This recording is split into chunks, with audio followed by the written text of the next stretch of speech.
afternoon to everybody that's joining us here today on today's session. Happy New Year, if I can still say that. If it's still okay, I think I can probably get away with that for about another week or so. Thank you so much for joining us on today's 2020 Vision webinar. So this is a series of events that we at HP have been delighted to be involved in across the last few months, covering a wide-ranging series of topics that are being faced by today's publishing industry. Let me firstly start by introducing myself. As the slide will tell you, my name is Paul Randall. I'm the Product Marketing Manager within the HP Publishing Solutions organization. I've been with HP for a little over 16 years now, and have had many different roles covering different areas of the print industry. My role responsibilities today are specifically focused around HP's involvement in the publishing industry. So I, for one, am certainly looking forward to today's session. Just moving on to look at why HP and why Publishing 2020 Vision. So firstly, why HP? HP as a company are an organization that have entrepreneurial spirit at the core of our business. The company vision is to create technology that makes lives better for everyone, everywhere. That's very much the center of everything we do and how we do it and why we do it. And it's true to the vision of the founders of our organization. In short, the company mission is around keep reinventing. This Publishing 2020 Vision webinar series is adopting that very same forward-thinking philosophy. So the webinar series are looking to explore and discuss, as I said, a wide-ranging series of trends and dynamics that are driving changes and transformation within the industry. Undoubtedly, across the course of the last 8-9 months, the global pandemic, these changes will be seen for some time to come. So really what we're looking to do within this series of events is bring together some of the industry's most informed voices and have them look at what the future holds for the publishing industry. Really looking at how we can drive positive change for 2020 and beyond as we're now into 2021. And then quickly, why HP and why we're involved in the publishing industry. So actually, HP has been an industry leader in printing for the last 30 plus years, but more specifically for the last 12 years, have been providing print-on-demand solutions for the publishing industry specifically. And that's where our page-wide industrial presses have printed over 250 billion pages to date. So today, across a global print network, HP technology is printing for many of the leading publishers, covering some 18 countries, and I'm sure those numbers will continue to increase. Our own estimation is that well over half of the print-on-demand market across both the USA and Europe is printed on HP page-wide industrial presses. And then looking beyond the hardware, and now bringing to market, HP are looking at focusing on development of solutions that also can deliver incremental value and new business opportunities for the publishing industry. So using the HP Piazza suite of solutions, we've recently launched HP Book as a Service, which offers the publishing industry a more efficient global print-on-demand process. So as a cloud-based system, book content can be distributed to a global on-demand print network for automated production at the closest possible location to market need. And then on to today's moderator. So allow me to introduce Porter Anderson, who's actually joining us for the second time in the series. So welcome back, Porter. Formerly with CNN, CNN.com and CNN International, as well as the Village Voice, the Dallas Times Herald, the Bookseller, and other news media outlets. He is currently the editor-in-chief of Publishing Perspectives, founded and operated by the Frankfurt Book Fair in New York. So Porter, across to yourself. And again, thank you for joining us again today.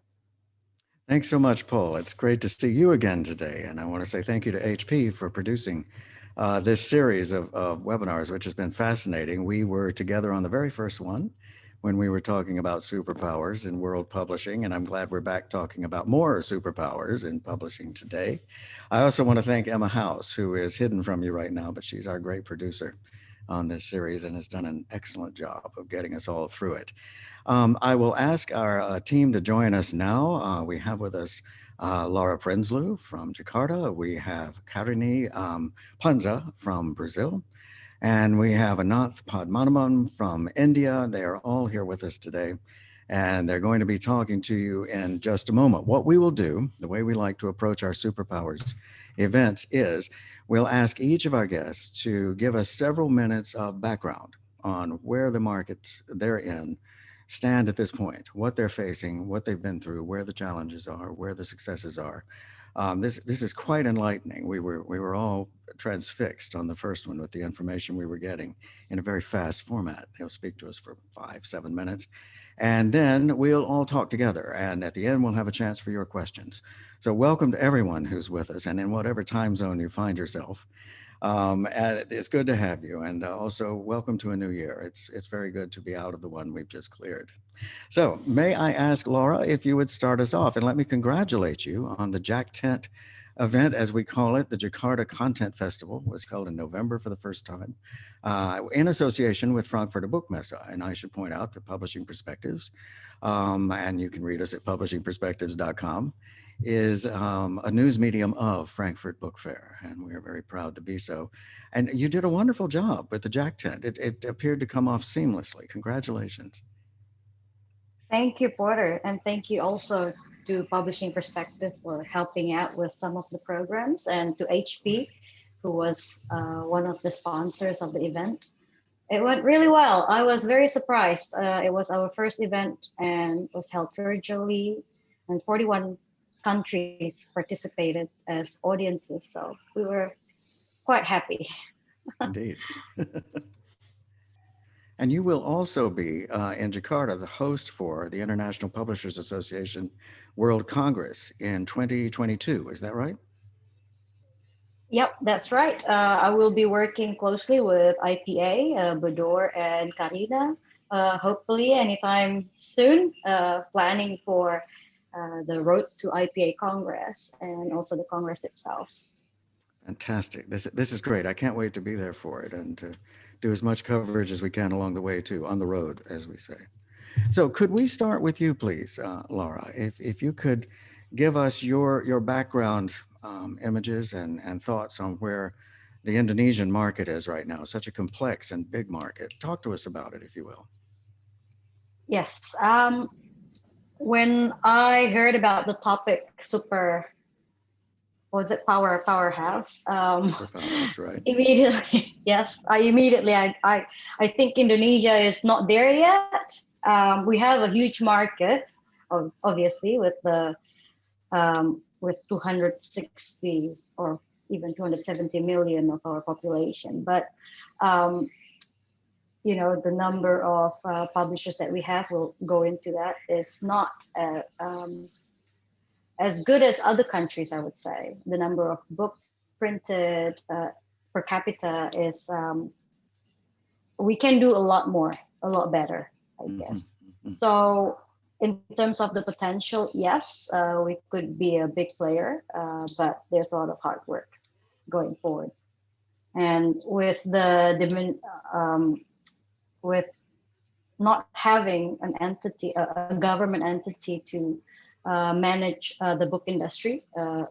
In the last 4 years, we had the National Book Committee. Now it's no longer there. It's going to be a bit harder for the publishing industry. Yeah. But we can only do our best. Right. Has the National Book Committee left us because of the coronavirus? Did funds have to be moved, in other words, or was that a timed conclusion to that project? Well, when there's a new minister, new cabinet, regulations change, and different minister has different agenda, different priorities. So the National Book Committee wasn't the top priority of the new minister. Right. I understand. And then the coronavirus hit. Yeah, yes, of course. Then the coronavirus hit. So. Right, and many resources have had to be diverted during that, of course. Do you have slides to show us? Exactly. Okay. Yeah. Yes. Right. go Talk us into the slides talk us and through those, if you will. just to give you an overview of what the Indonesian publishing industry looks like. Great. Unfortunately, I don't have the latest data on some of the stats, but uh, this could give an overview of what the industry looks like. So we are fortunate to have data from the Indonesian National Library, which is the sole agency for ISBN in our country. And it's been reported that in 2019, new titles, we recorded of 114,000 new titles in for that year. And since 2014, it's been increasing every year. The number of publishers that we have currently is around 5,748 companies. And in terms of the sizes, 65% of them are categorized as small, 32% medium, and 3% as large publishers. And the size is dependent on the number of titles that they produce each year. So we would categorize those publishers that publish 15 titles a year or less to be small publishers. And Indonesia is made up of 17,500 islands with 5 major islands. One of them is Java, which is where Jakarta is. And 50% of all these 5,748 publishers are based in Java Island. And 40% of that in Java Island are based in Greater Jakarta region. So in Jakarta alone, there's about 1,240 publishers. So that's, I think, one of the reasons why last year the government created this new committee called the Jakarta Book City Committee, because almost close to 80% of the publishing, business transactions are happening in Jakarta and its surrounding region. In terms of market size, unfortunately, I only have the data from 2016, which is from the Creative Economy Agency, the national agency, that recorded that the publishing industry is on the 5th largest creative economy subsector in Indonesia. That contributes to 6.29% of our GDP. So if we look at the GDP of Indonesia in 2016, so that roughly is around 58.6 billion US dollars. And a lot of that, actually a big chunk of that is actually for the school textbooks. And in regards of the number of libraries in Indonesia, there's around 164,000 libraries, but I've got another data for that where it shows that 40% of those libraries are actually not functioning well. I mean, in terms of the physical buildings or the number of books that are being supplied to those libraries are not up to par. In terms of new titles, as I've mentioned before, every year it's always increasing, and similar case with the digital books. We are seeing a huge increase from 2018, 2019, where by 2019 we have around 41,000 digital books recorded by the National Library. Now, the pandemic has really changed the way our distribution system looks like. Whereas before we were quite, I guess, very traditional, I would say. I mean, we weren't really agile in terms of adapting to new technology, whereas majority of the majority of our book sales are actually coming from the brick and mortar bookstores.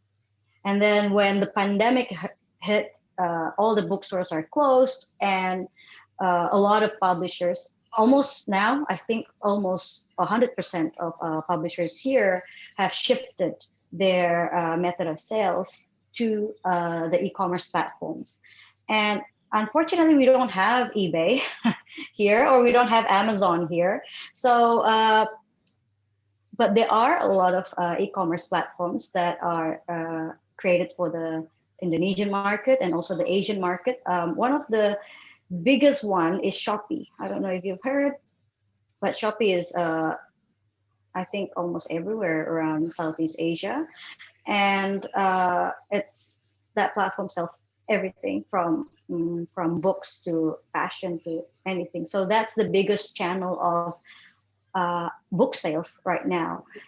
We recorded from 2019 2020, there's a 445% increase in the transaction within Shopee alone. And then there's Gramedia.com. Gramedia is the biggest bookstore chain in Indonesia, and they also have their online marketplace. They also experience a huge increase. And then there's Blibli, it's Indonesian e-commerce platform, and then Tokopedia, another unicorn of Indonesia, also reported a huge increase. And then others is sales coming from social media, Instagram and WhatsApp, all those things. So it's a huge increase and shift to the e-commerce market.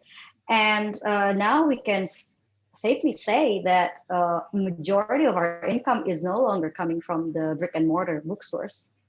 Whereas before,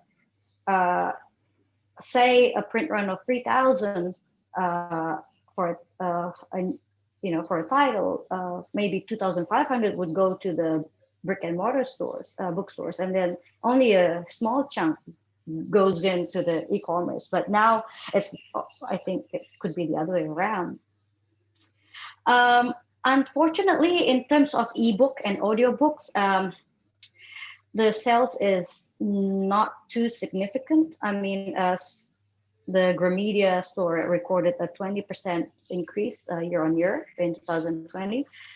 But we are not seeing any significant increase for the podcast or audiobook. The mindset is, I think, when it comes to digital books and audiobooks, people here would prefer to have free ones, and that's what we're seeing. We saw a lot of piracy is going on around the pandemic time, and we are seeing a lot of PDFs are being shared across WhatsApp and all these things. It's another problem in our country. Okay, how do I go? Yes. Okay. So unfortunately, I don't have data for the whole publishing industry, but I can use this data from the Gramedia bookstore, since they are the biggest book store chain in Indonesia. They've reported this drop of sales, net sales, from 2019 to 2020, where when we started the lockdown in March, that's when we see a huge decrease in net sales. And then it sort of picked up again the moment the government already a bit relaxed with the lockdown, and bookstores were operating again. In terms of new titles, yes, I think everyone is experiencing less productivity. Everyone is postponing to launch new titles. working from home is also quite challenging, considering that not everyone have the same facility at home, good internet connection, good or a working office or things like that, or they get preoccupied with the domestic requirements when they're at home. So new titles, yep, it's dropped if we compare to 2019 by about 50%. And then in terms of market share on per genre, this is quite interesting because last year, 2019, the biggest market share was for novels. And then during the pandemic, it switched. Now children became the biggest market share for book category in Indonesia. And then novels came second, and then others, religion and spirituality. We do have that genre here. Just saying. Yeah. So, but it's still it's still consistent with the last 5 years, where children and novels always dominate the first or second rank. Yeah, so that's what's happening in the industry at the moment after the pandemic. During the pandemic, we're still in it. But in terms of literacy, we're 93% of the population here are literate, whereas 94% enrolled to primary schools, 75% to secondary. But we do see that because school textbooks are not being sold during the pandemic, I think there's a bigger drop in the textbooks publishers compared to the general publishers. But I haven't got the data for that yet. So yes, in regards to the potential of Indonesia, it's a huge market. Just the student itself, we have almost 55 million students enrolled at the moment. The Ministry of Education and Culture is continuing its effort to make school textbooks free, and also exploring opportunities to in the digital books. Yeah, so I think for me, that's all I guess that I can share. This is very helpful. No, this is terrific. Let me. You're not alone, of course, in the problem of the digital transition. I've heard from. I was speaking with Hugo Setzer from IPA the other day, and one of the things that the Mexican publishing industry discovered is that its internet reach is so inadequate to digital schooling that they're having a terrible problem, not least because so much of the population there lives in very small villages. And so a very big project is needed in order to bring that far-flung population into an internet bubble and make such a thing possible. And of course, it wasn't ready in time. Laura, let me ask you one very quick follow-up question. In terms of the fact that so much of the e-commerce has taken over now, is there a big concern for the survival of your bookstores? Or since the worst of the lockdown era, have the bookstores been able to get a footing again? I think now our strategy has changed in running our publishing business. Whereas before, we weren't really, we are treating every book's almost, using the same template. I could say that. But now, because we are focused so much on the e-commerce, it's like direct selling. You're selling one book, but the effort is a lot. People can ask questions about the book and all these things. So you have to have an entire team set up to manage all these different platforms. And so I guess now, before we publish a new title, we really need to know how to market that product and how to promote it on the digital platforms, because now it's you cannot just use the same template, send it to the bookstores and Right. things like that. And also with this, Zoom facility, it's we rely a lot on the authors and their cooperation in promoting the books. It's free, it's cheaper for us actually, but we just have to be more proactive and really know our strategy per book and how to promote it. I think those of us from many cultures can sympathize with what you're saying and with the kind of growing pains that suddenly have accelerated for everybody into digital fluency under such strange conditions. And I was interested to hear you say that there is no Amazon. If Seattle is listening, there may be one. So They just stand opened by. in Singapore, right? Stand by. They're close. Thank you so much, Laura. This is terrific. Karine Panza from Brazil. Are you in Sao Paulo? Is that where you're speaking to us from? Yes, yes, Oh, Porter. how beautiful. I envy you. It's great to have you with us. I want to tell all of our viewers here, if you don't know, Karine has just become the Vice President of the International Publishers Association. I was about to say the first, but in fact, what makes you the first is that this is the first time we've had both a female president and vice president at the IPA. Badur Al-Qasimi of Sharjah in the UAE is the new president, and we're all very excited. Congratulations, Karine. Thank you, Porter. Yeah, it's Hi, great. Porter. So Laura and Nath, thank you so much for inviting me. It's an honor to participate on this panel. Thank you, Emma, HP, for inviting me to take part and represent Brazil and talking about the Brazilian book market. I will start, so let me share my presentation. Great. You can tell me if you see it. There it is. We have it. Okay, so it is, can you see it? Yes, we can. Okay.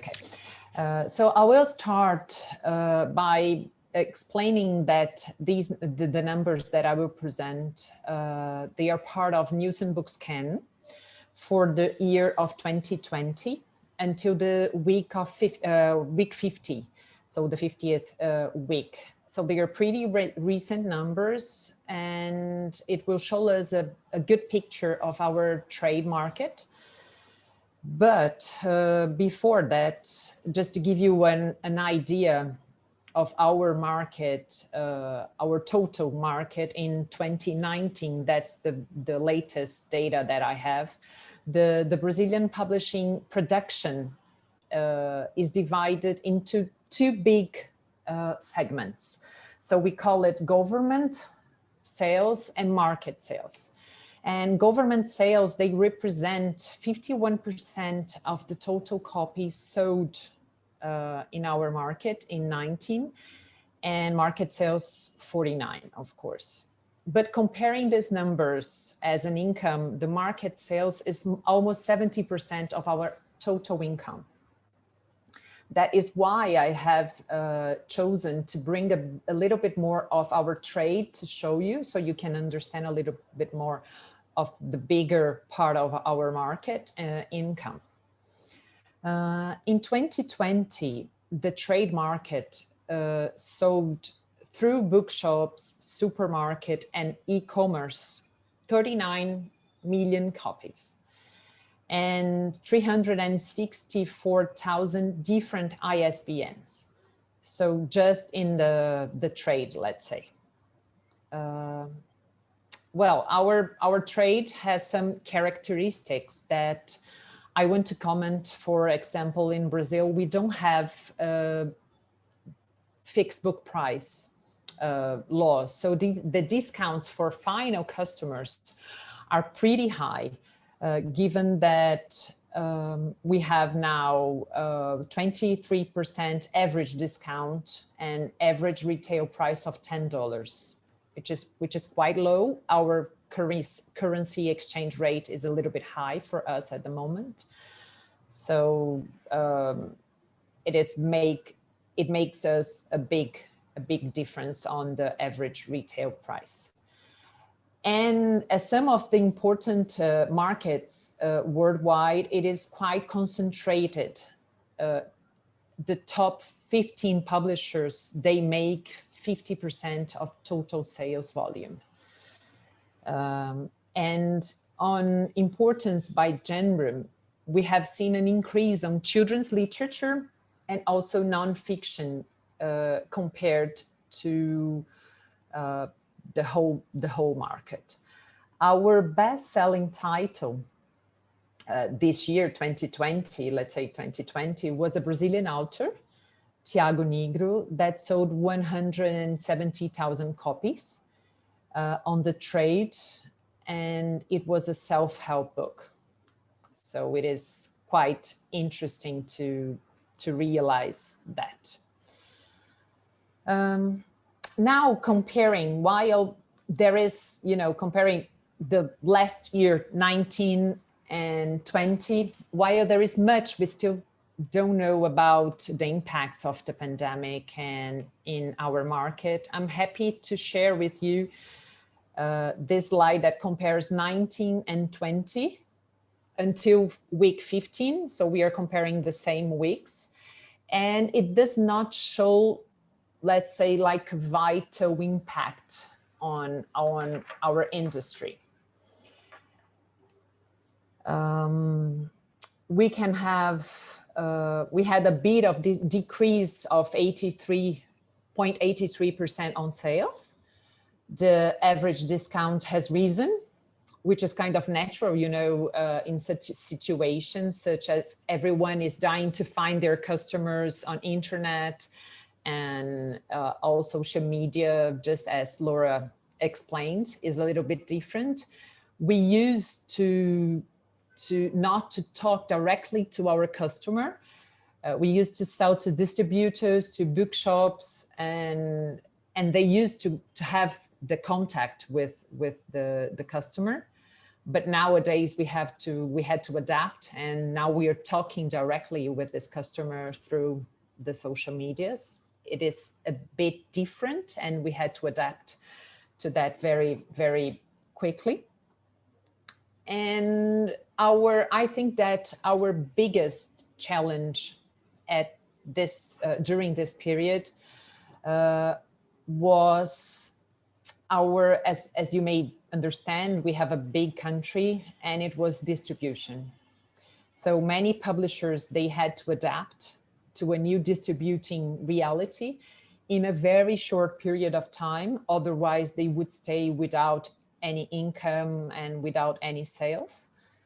And our market was not adapted to such a dramatic change on this distributing model, as you might expect. So we have reached, I think, in a short period, results that should have been taken like 5 years or more, not only in distribution, but also in education models and education like Zoom and Google Meet and other platforms. So we have developed a lot during this short period. But just as Mexico, we have a really difficult time on doing that. So these are our biggest struggles at the moment. Mm-hmm. I think that's all, Porter, and I'm glad to answer any questions that the audience might have. Thank you. Sure. Thank you, Karini. Just a quick follow-up here. Has the drive to digital and the rise of B2C, as we say, business to consumer technique that's being developed so quickly, the acceleration that's happened in so many markets, has that made the gap widen between the 15 publishers who are at the top doing 50% and the smaller publishers who maybe are not able to adapt and move as quickly into the digital space? Or have you seen some of the smaller ones actually rise and prove to be quite good at this? We saw that the smaller ones, it was quicker, let's say, for them to move because they are small for their small characteristics. Right. But the bigger ones, they were more prepared for that. So I don't have the data, let's see, compared on this participation if they were 55%. But I suppose that there was like a bigger gap. Mm-hmm. Mm-hmm. It sounds to me like that's probably going to be what shows up in the next round of figures. Thank you for this. It's a great presentation. Very, very helpful to give us grounding like this. And now Anath from New Delhi. Can you speak to us about how things are going in India? Hi, thank you for having me. Thank you for asking. And I really enjoy these things because it's not often that I get to hear about what's happening in the rest of the world now that we've not been traveling for almost 18 months. You know, a quick coffee in Frankfurt taught us more than you could on any screen or any email, right? But thank you for having me. Thank you, Emma. Thank you for the participants too. I'm going to quickly talk you through a snapshot of India. Obviously, large country, 50 million readers, many thousand publishers, but I don't have as much data. I thought I'd just talk you guys through what's happening here.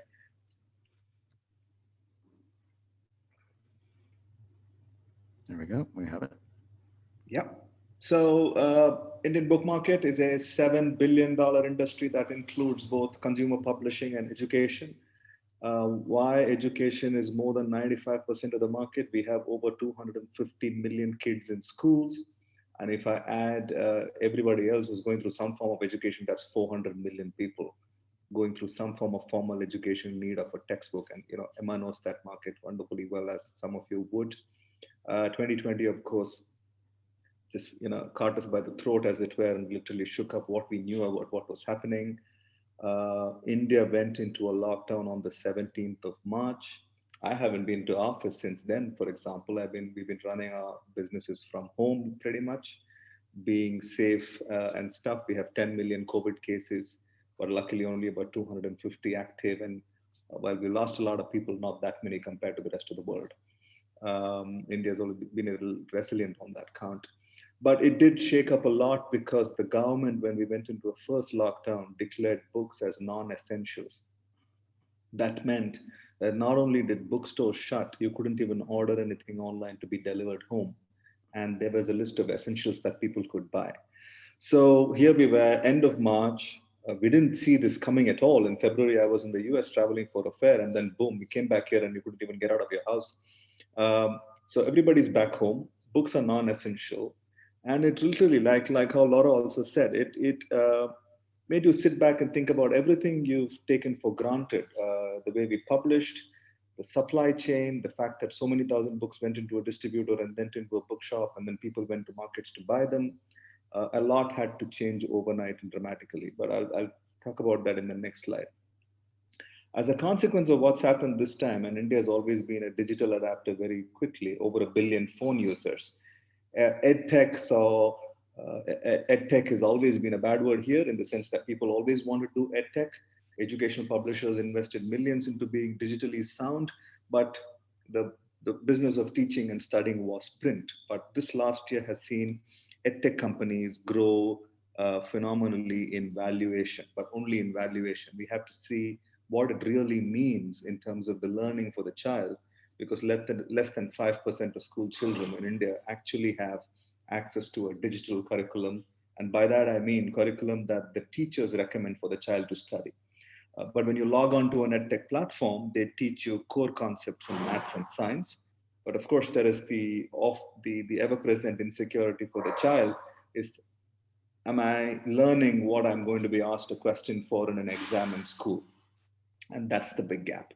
But EdTech is growing very huge. The largest EdTech company is worth about 12 billion, which sounds like a lot, but we have to see what happens when schools open and all these kids go back, maybe in about 8 months from now, what it would mean for digital education. Will the child have time to log on to a screen over beyond going to school and coming back?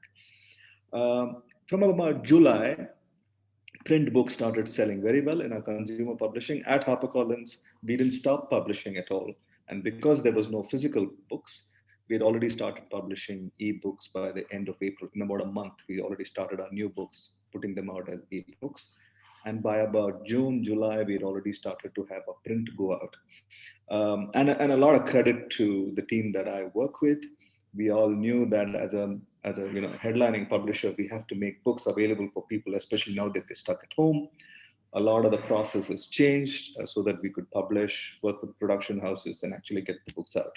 And consumer publishing, fortunately, has seen big growth, double-digit growth over last year. And last year, December means this is a pre-pandemic comparison. More people are buying books, more books are being bought much faster rate. Quick data points would be highest selling paperback for HarperCollins is a book called Think Like a Monk, has already sold over 200,000 copies. The preferred format is a paperback. The average price is $5, but that's not to say noise-making hardback nonfiction isn't selling. They're also doing extremely well.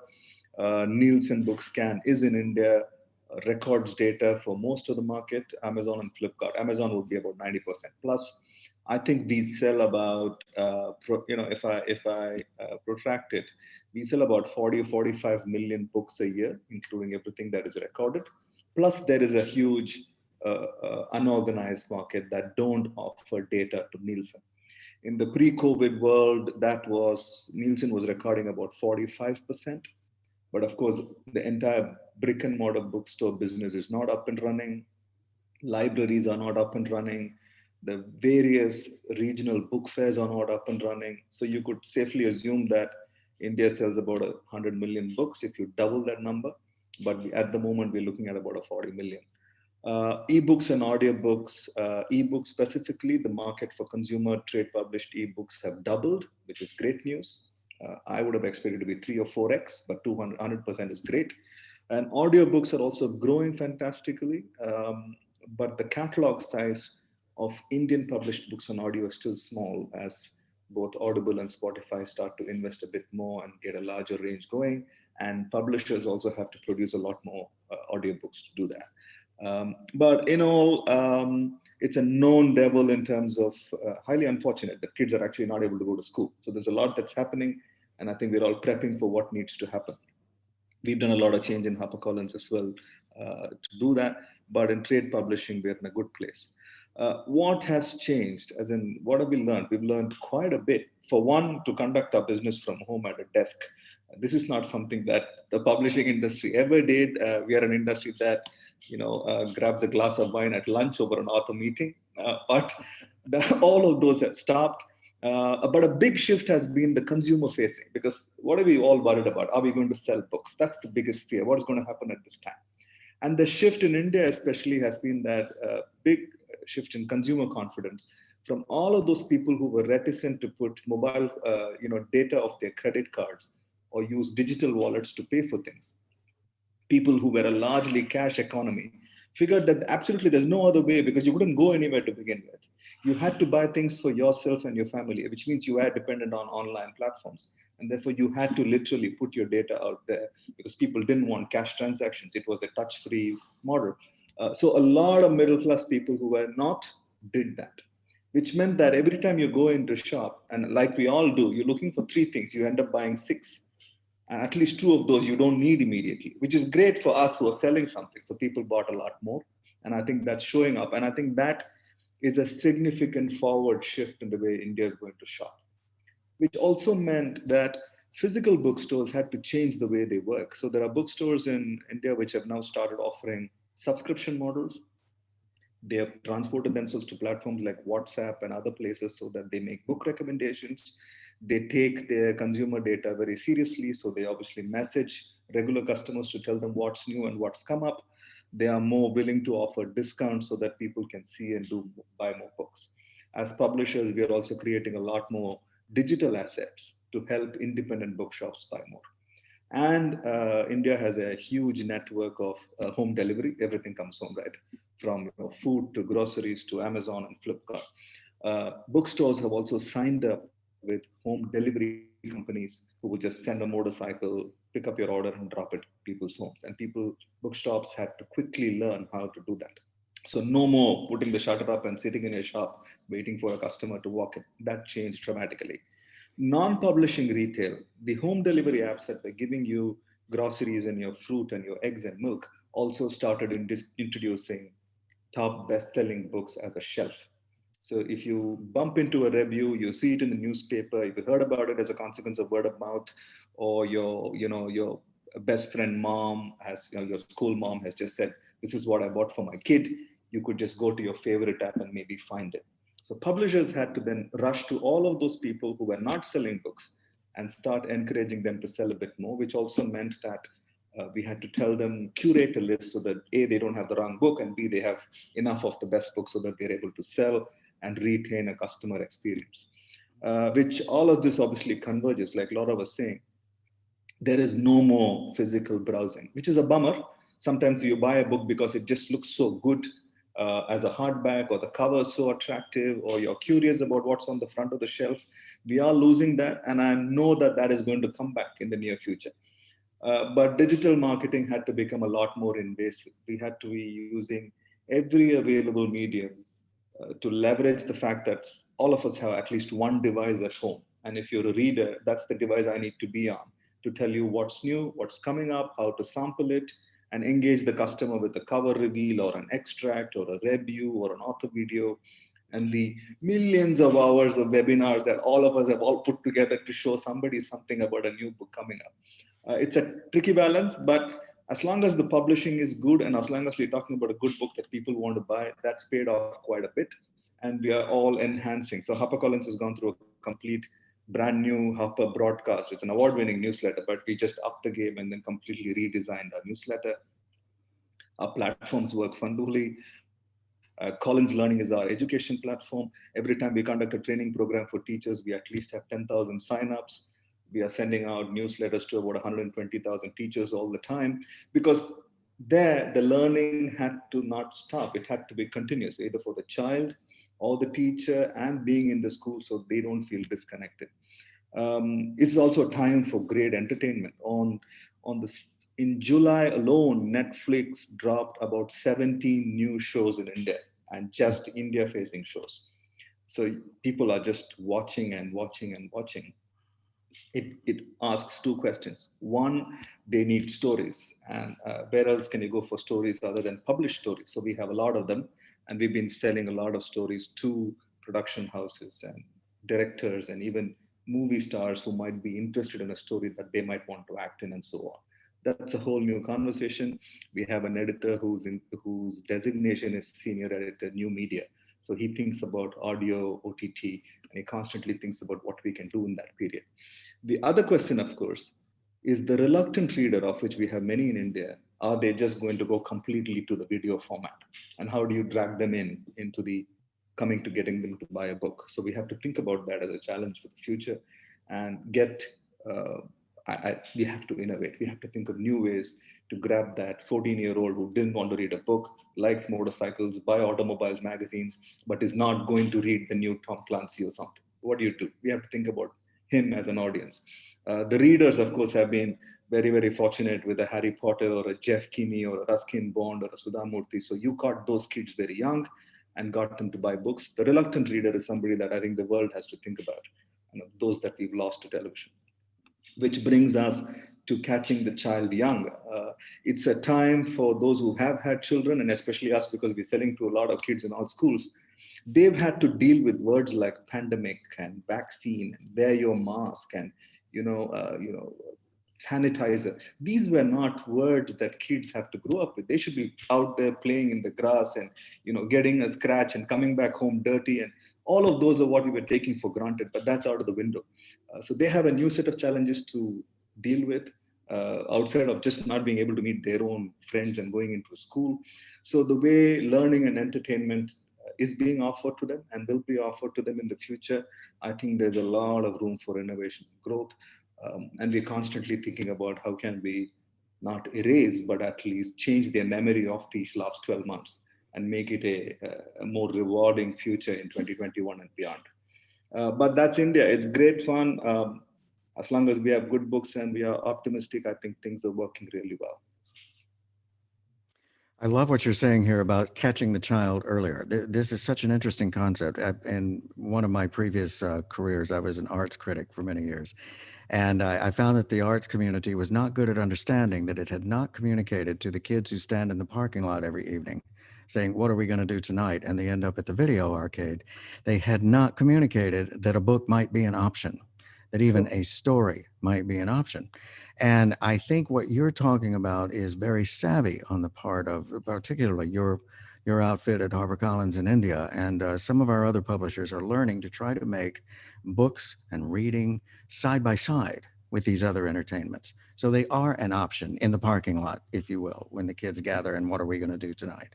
I think this is very, very advanced thinking, and it to what we have been saying, the B2C or D2C, direct to consumer element of what publishers have been through is helping them understand this faster. Is that right?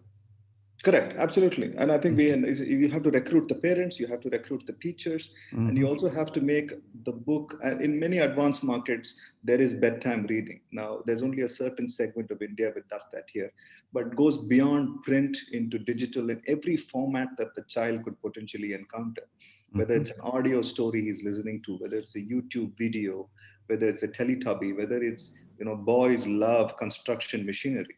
But then can we also get him to watch a National Geographic program on big machines so that he understands the narrative of storytelling, and that there are writers who are thinking only about learning and entertainment for a child and make books an active part of this time. And I think including offering them pocket money only to buy a book.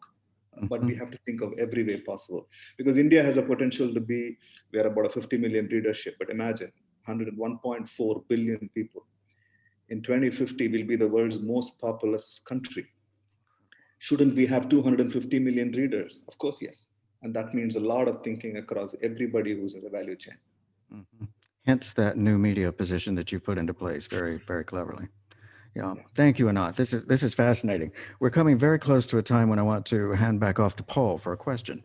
But if I may just ask all of you very, very quickly, I mean, we're really down to just a couple of minutes for this, but how are exports going? How are international rights sales going in your market? Have they been useful during the pandemic? Anant, how have they gone for Indian books? Are you able to do much outreach from indigenous Indian books into the international rights community? So we have a POD model working with Repro. So all our books are on a POD model for the rest of the world. Right. And then we're depending on that. And we, of course, sell all of rights as well. But because our publishing is predominantly Indian subcontinent facing, all of those books that have a foreign market, we try to do that. And in HarperCollins, we have a model called Harper 360, where the UK and the US office buy books from other HarperCollins countries for distribution to the rest of the world. Very good. And of course, you work in so many languages in India. It's fascinating, and that you're basically doing an entirely internal market of your own internationally, if you would. Yes. Karini, the Brazilian Publishers Program has been such an interesting outreach, in my estimation, in terms of what they're doing to get Brazilian books into the international market. Do you see the effect as beneficial for publishers in that regard?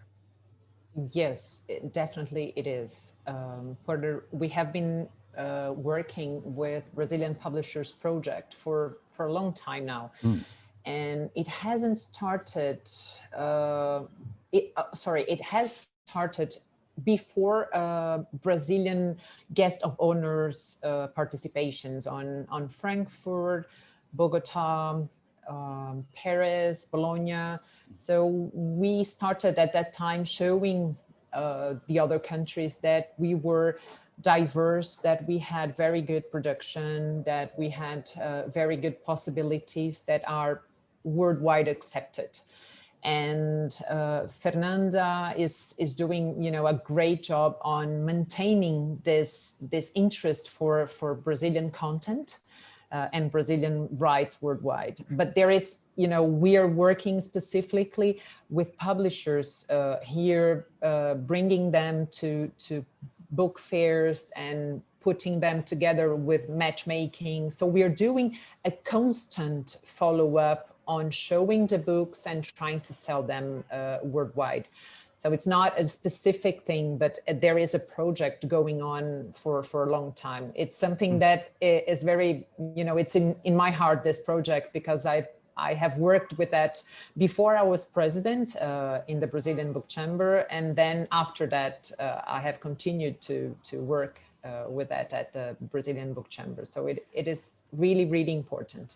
I think it is too, and you're right in step with so many countries. We're seeing national marketing of this kind. New Books from Italy has just been put up during the pandemic. Similarly, from Spain, of course, some of the long-term ones are in place for a long time, like Books from Norway, which we're all familiar with. But this unified national market front to the world for international rights, I think, is fascinating. Quickly, Laura, how are international rights sales going from Indonesia? Is material moving? Well, we saw a huge increase, during the setup of the National Book Committee, and we managed to record the transactions, but now we don't have the authority to ask publishers to submit their data. So don't know really. But during the 4 years after the Guest of Honor program, over 1,500 titles were sold overseas, and fantastic. It's a huge increase, exactly. And we are still in the beginning stage, but when it's stopped like this, we can only rely on the network that we already have, and that's not much yet. Right. At this point, I suppose there's going to be a lull, and we just have to look at a pause there and then come back and see where things are once we can finally clear this emergency. Paul, I'm sorry to have held you up a little bit, but let me turn to you and ask you to take it over for a question, please. Great, Porter, thanks. Let me firstly just again thank everybody for their contribution today. It's hugely valuable for everybody, I think, that's joining, to have the insights that you guys have so transparently shared with us all. So again, thanks for your input today. One of the things that's come through strongly in each of the presentations has been that the effect of the pandemic, I guess, in accelerating the trend that we're all seeing and expecting towards direct to consumer and e-commerce models. Just as a consequence of that, I've got a question that kind of has two elements to it. But because of that acceleration in that trend, how have you had to kind of adopt your supply chains and your processes to bring content to market and get it to consumers and customers? And how do you further see that evolving in the future? Who wants that? Who would like that question?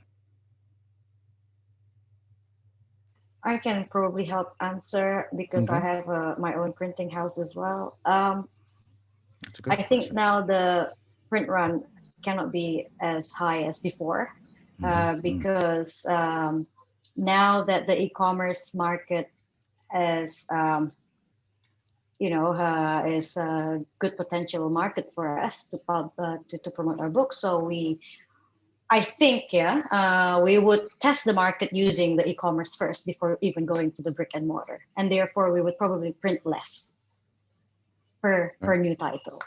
Right. Yeah. Right. Exactly. Let me. I've got a good question coming in here for Anant. This is interesting. What has happened to the kiosk newsstand trade in India during the pandemic? It was an important channel for books. Our viewer is asking, and Claire is saying, where is it now, and can it come back? It's I think I just responded on chat. I think I made an error there. So yes, by the way, vaccines have begun to roll out in India as of this week. And we think about 300 million people will be vaccinated before the end of the year. By summer, the country will be a lot more relaxed than it is. And we would see the kiosks and other places come back up. And appropriate books also go into newsstands. So yes, June, July would be a much better time to see a lot more kiosks open up. Kiosks were also, the newsstand kiosk in India is also the point where a lot of the cigarettes are sold. Smoking is not in public anymore at this point of time. So it's these aspects converging, which is why we're not seeing much, but they will come back. We also have a lot of unstructured retail on pavements and outside in busy shopping areas. Those will also switch back on. And those are also places where both legitimate and sometimes pirated books were sold. So we're just waiting for those markets to open. That's fantastic. Great. Thank you for that. And Karini, how much how much for sales is dependent on book fairs, or we're getting a question here, in the Brazilian market. I know that, for example, in the UAE, one of the reasons that they're doing hybrid book fairs, as Sharjah just did, is because so many publishers are dependent on actually a huge part of their year's sales at book fairs. Is it similar in Brazil, or are they not so dependent on fairs and festivals to make their sales? We don't have the proper numbers on this specific sales. Okay. But what I see is that as we had many bookstores closed recently because of Cultura and Saraiva, they're having issues on maintaining themselves in the market. Mm-hmm. These sales are kind of transferring for specific, other book fairs, let's say. So there are kiosks and some special places in shopping malls where people can buy books during a certain period of time. So let's say they stay in a place for 20 days, 30 days. So they are called book fairs as well. And so in a shopping mall where it used to be a big bookstore and now there isn't, so they try to offer other opportunities of selling books in these different models. The proper book fairs, as we know as Frankfurt, as Sao Paulo book fairs, they're happening a lot. They used to happen a lot before the pandemic, of course, because of the presential part. And I think it will come back because it is a place where we can find, many publishing houses at the same time. So you can find many types of books, different sources of pricing as well. It is important. We used to have plenty of those in different big and small cities. We had the two main ones, that is Sao Paulo and Rio, but there are many other small ones in the cities. And it hasn't happened, of course, during this pandemic year, but I suppose as soon as we are all vaccinated, this is going to change again. I really hope as well. I do too, in our vaccinated future. And how wonderful it'll be to get to see all of you in person when we get there. It'll be good, but thank you for being with us today. Laura, Karini, Anath, you've just been terrific with all of this information and good answers to our questions. Paul, thank you again for hosting us, and IP for being such a wonderful sponsor. It's always good to see you and to work with you again. Emma, whom we can't see, but we know is with us, thank you for producing so well again. And thanks to all of you who've been with us viewing and listening and giving us these excellent questions. We appreciate you being with us. Thank you. We hope for a wonderful 2021 for everybody. Thanks so much and take good care. Thank you, Porter. Thanks a lot. Thank you. Thank you, Thanks, Porter. everybody. Thanks. Bye. Bye. Bye.